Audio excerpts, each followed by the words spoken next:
Bismillahirrahmanirrahim. Berjumpa kembali dengan saya Mustafa Kamil dalam mata kuliah analisa laporan keuangan. Kita masuk ke pertemuan 12, analisa sumber dan penggunaan kas. Sifat laporan sumber dan penggunaan kas. Laporan sumber dan penggunaan kas disusun untuk menunjukkan perubahan kas selama satu periode dan memberikan alasan mengenai perubahan kas tersebut dengan menunjukkan dari mana sumber kas dan penggunaannya. Laporan sumber dan penggunaan kas sifatnya lebih luas dari laporan laba rugi, baik yang berdasarkan cash basis maupun accrual basis. Cash basis itu sebuah metode pencatatan di dalam akuntansi yang hanya mencatat transaksi jika ada penerimaan atau pengeluaran kas. Jadi meski ada transaksi yang terjadi, misalnya hutang atau piutang, tetapi karena tidak adanya kas yang masuk atau keluar, maka transaksi ini tidak dicatat jika menggunakan metode cash basis. Contohnya, jika Anda menerima pendapatan dari perusahaan lainnya, tetapi uangnya Anda terima nanti, maka transaksi tersebut tidak akan dicatat karena tidak ada kas yang masuk dan ini tidak dianggap sebagai pendapatan. Sedangkan accrual basis yaitu sebuah teknik pencatatan akuntansi yang pencatatannya dilakukan saat terjadinya transaksi walaupun kas belum diterima.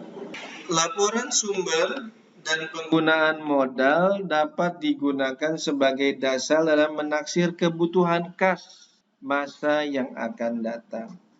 Jadi kalau Anda bulan ini ada sumber kas dan penggunaan kas, maka nanti bisa dijadikan landasan untuk bulan yang akan datang. Berapa kebutuhan kas Anda? Sumber dan penggunaan kas. Sumber penerimaan kas perusahaan pada umumnya berasal dari hasil penjualan investasi jangka panjang. Anda jual obligasi, jual saham jangka panjang. Penjualan aktiva tetap, baik berwujud maupun tidak berwujud, jual tanah, jual gedung yang berwujud.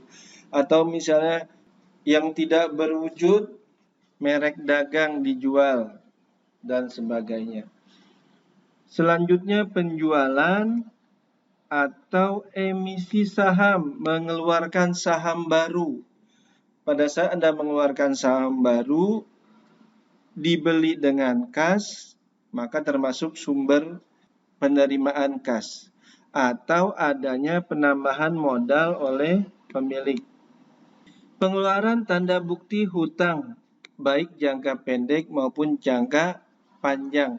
Anda mengeluarkan obligasi dibeli oleh pihak lain, maka itu menjadi sumber penerimaan kas. Adanya penurunan atau pengurangan aktiva lancar selain kas yang diimbangi dengan penerimaan kas.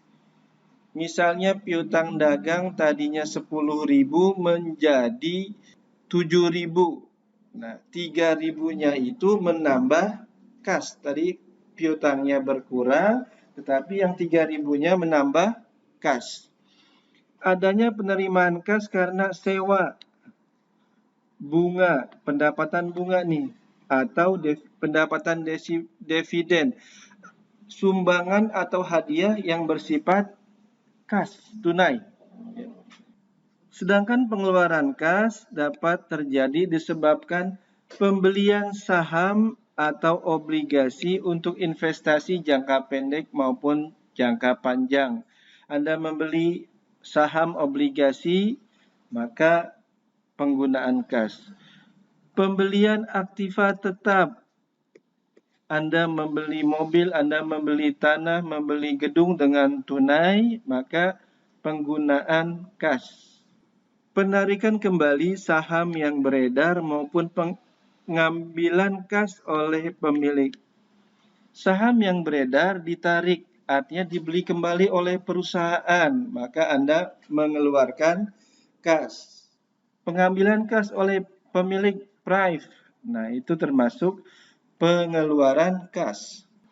Pelunasan atau pembayaran angsuran hutang jangka pendek maupun jangka panjang. Anda melunasi atau membayar angsuran. Nah, kasnya, pengeluaran kas. Pembelian barang dagangan secara tunai. Membeli barang dagangan secara tunai termasuk penggunaan kas. Kalau dia pembelian barang dagangan secara kredit tidak termasuk pengeluaran kas. Nanti pada saat membayar hutang dagang baru dia pengeluaran kas. Pembayaran biaya operasi perusahaan, bayar gaji misalnya, itu termasuk pengeluaran kas. Pengeluaran kas untuk membayar dividen. Nah, pembayaran dividen yang tunai itu termasuk pengeluaran kas. Bagi eksternal analisis, penyusunan laporan sumber dan penggunaan kas dapat dilakukan dengan menganalisis perubahan yang terjadi dalam laporan keuangan yang diperbandingkan antara dua periode. Jadi memperbandingkan dua periode serta informasi-informasi lain yang mendukung terjadinya perubahan-perubahan tersebut. Contoh, ini neraca diperbandingkan tahun 77 dan 78. Kasnya itu ada kenaikan ini dari 545.500 menjadi 919.700. Naik 374.200.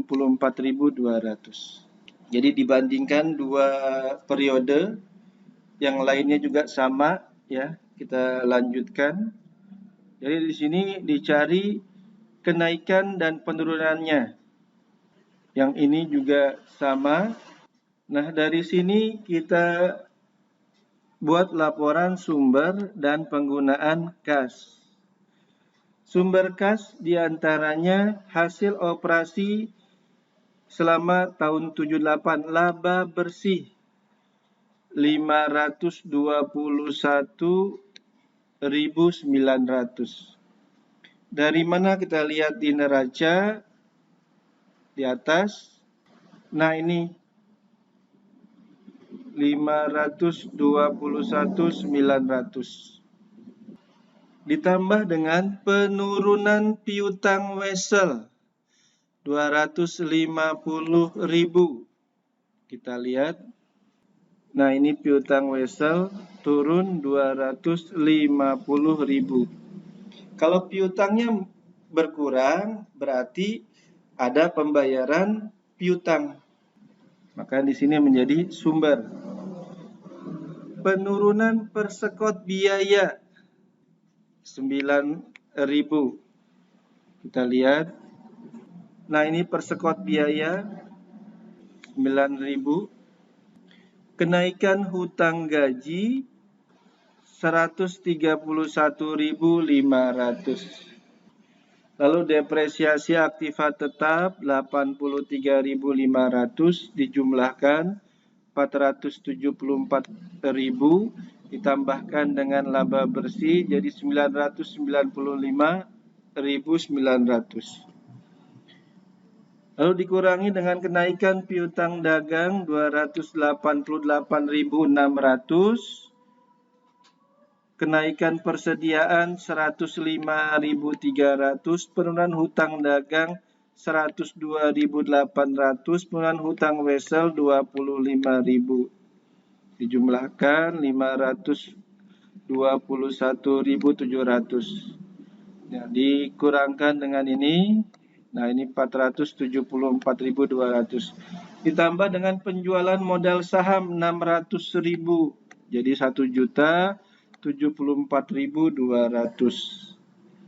Penggunaan kas, pembelian gedung 400.000, pembelian alat kantor 150.000, pembayaran hutang obligasi 150.000 dijumlahkan 700.000. Nah, ini 1.074.200 dikurang 700.000.